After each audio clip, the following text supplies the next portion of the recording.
Gus manggiriyen kandel rumiyin ngasuh Gus ngasuh Kakang aja pambengi aku durung kalah nandingi buta iki kula mboten mestani sampeyan kalah ning yen panjenengan bondo yuda caranipun kados ngaten iki niki mengke mboten ngrampungke perkawis ora ngrampungke masalah ngeten suwe-suwe sampean kentekan daya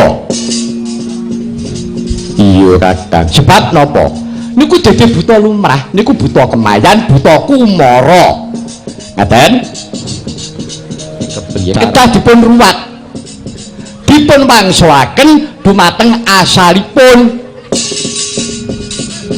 iya niku dipun wastani Kala Kresna lajeng dipun wastani malih Kala Rekta Kala Pita Kala Seta rupane ireng abang kuning putih bumi geni banyu angin niku dumadi anasir petang perkara pusaka panjenengan pangruwat didake Gus iya Catur Wisaya panjenengan dalaken kangge ngruwat buta-buta niku wau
mentang gendera pintari nokmi kadeng kaya kayu muning andros neng gigir prateng jojo sura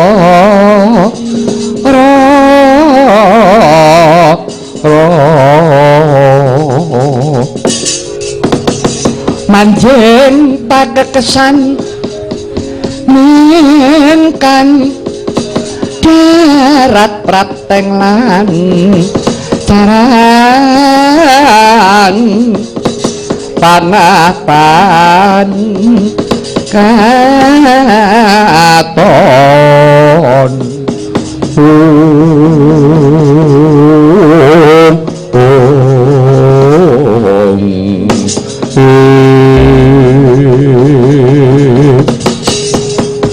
Jemparing sekawan Catur Wisaya Catur papat Wisaya pangruwat Jemparing sekawan ingkang darbe cahya cemeng abrit jenar kelawan petak tela minangka pangruwat buta nasir sekawan bumi geni banyu angin rikala semana sinartan mantram sakti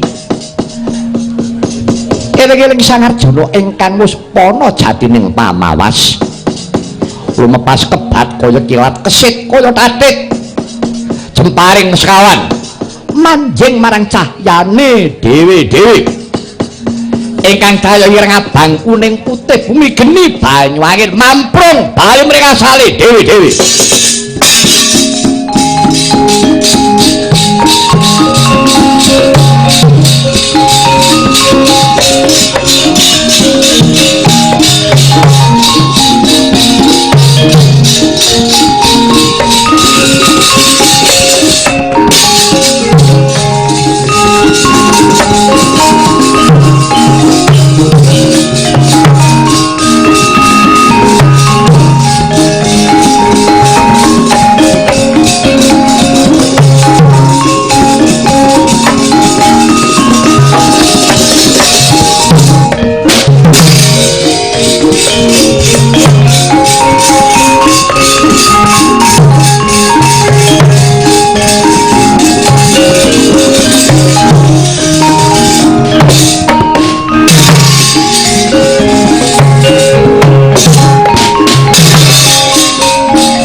padhaki iki kaya Senggana Anoman ingkang merpekti karo aku. Inggih Raden, kula ingkang adipun Senggana.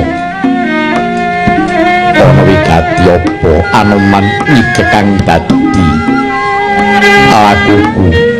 Aduh Raden, awratmu disadharipun sangat dipenemban Sang Begawan Kesrawa Sidi ing pertapan ingkang dinten menika panjenenganipun paring dawuh kaliyan kula Paduka Raden Arjuna kabiyongan rawuh dhumateng pertapan Utarunggu.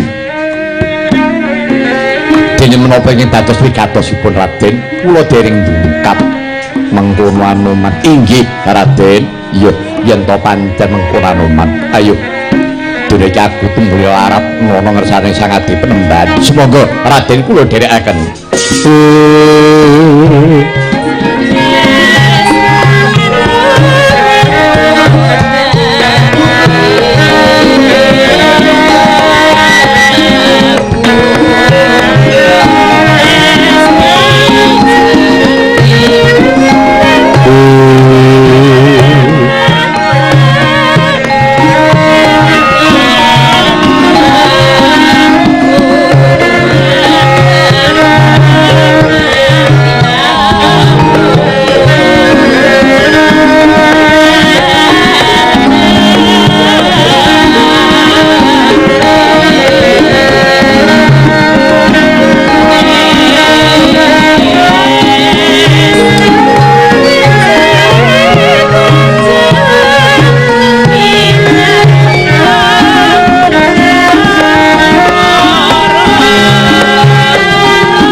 Candra wis gumlewang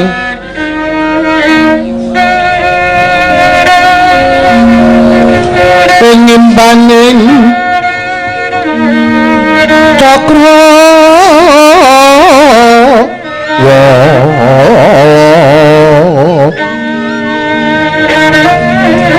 wayawos kakak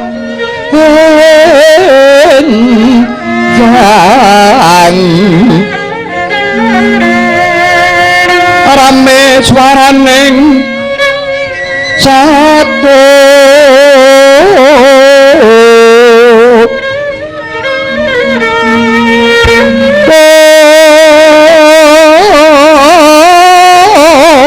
kukuluru sesaran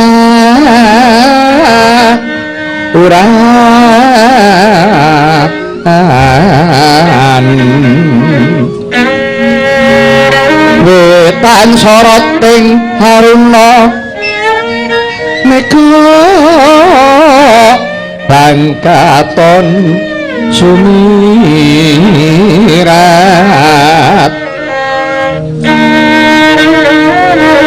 pernetrane nganggo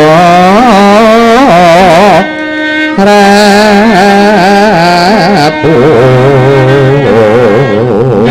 Sri Kunting ngocaham barung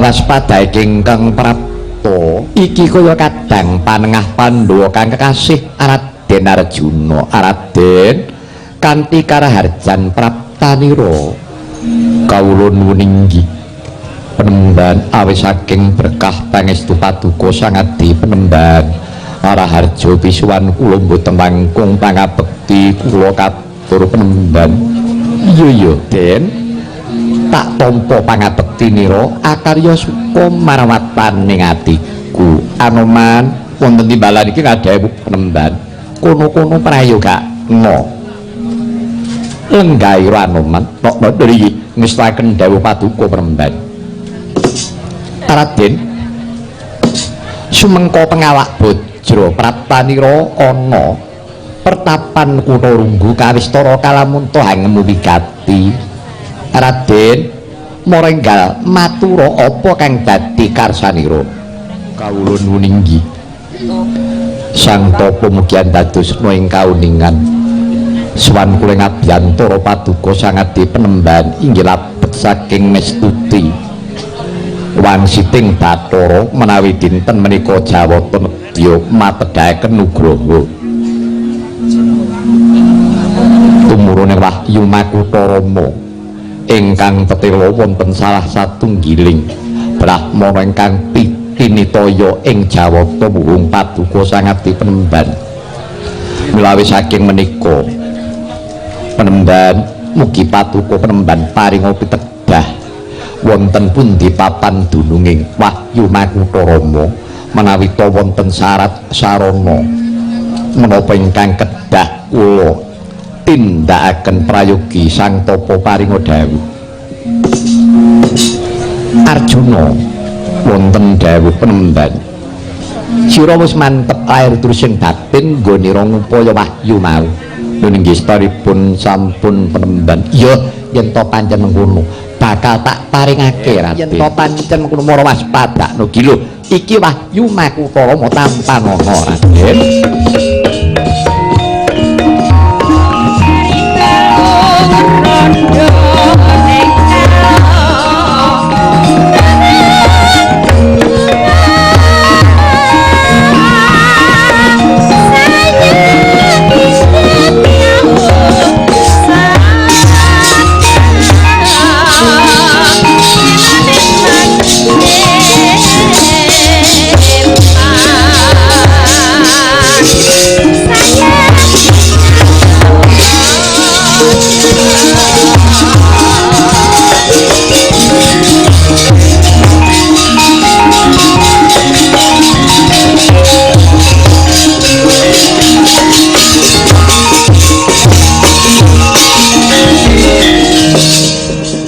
samya marsuding budi weweka dipun paos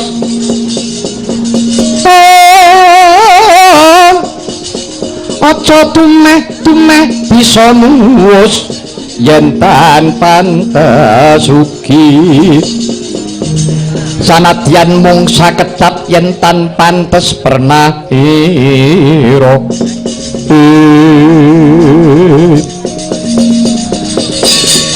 Raden Janaka wonten dawuh penemban katone kok cuwa rasane ngatimu kok gelo rasane pikirmu bareng kowe tak paringi wujuding pusaka.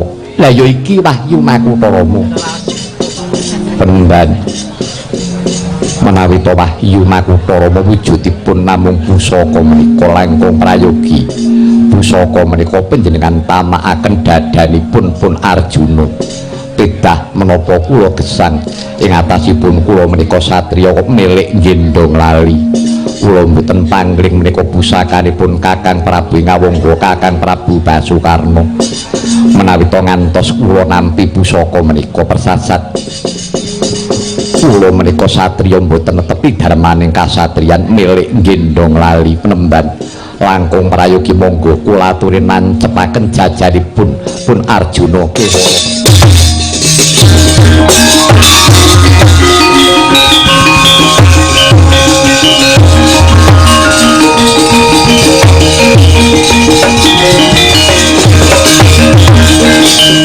Pomo kaki padha dipuniring ing pituturing jiwa uga satriyane kudu anteng satmika ing budi ruruh sarta wasih sambarangipun Astungkara sidam sekaring bawana langgeng.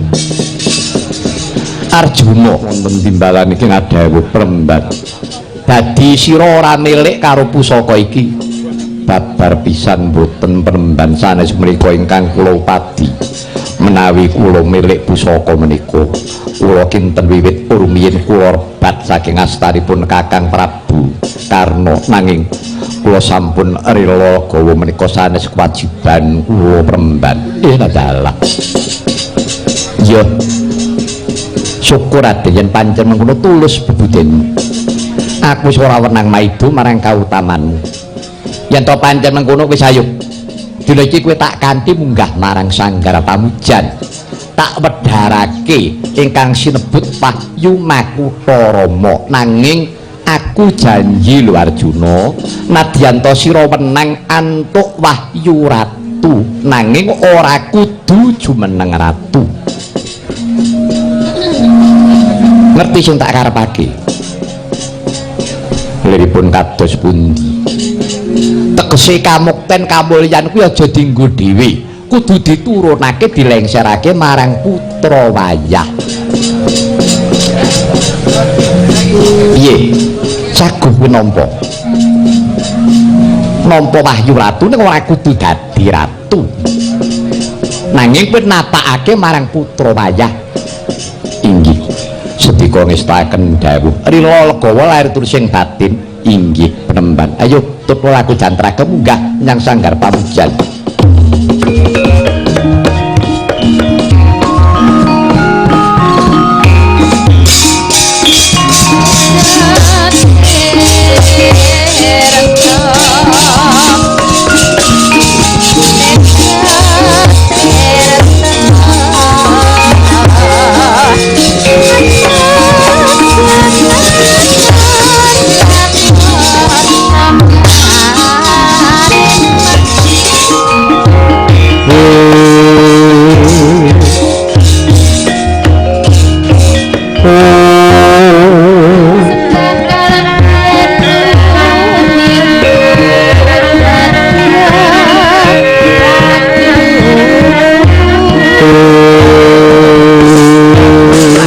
Rama Makutha kuwi agemane ratu. Rama wis ngarani Rama Wijaya ing nguni.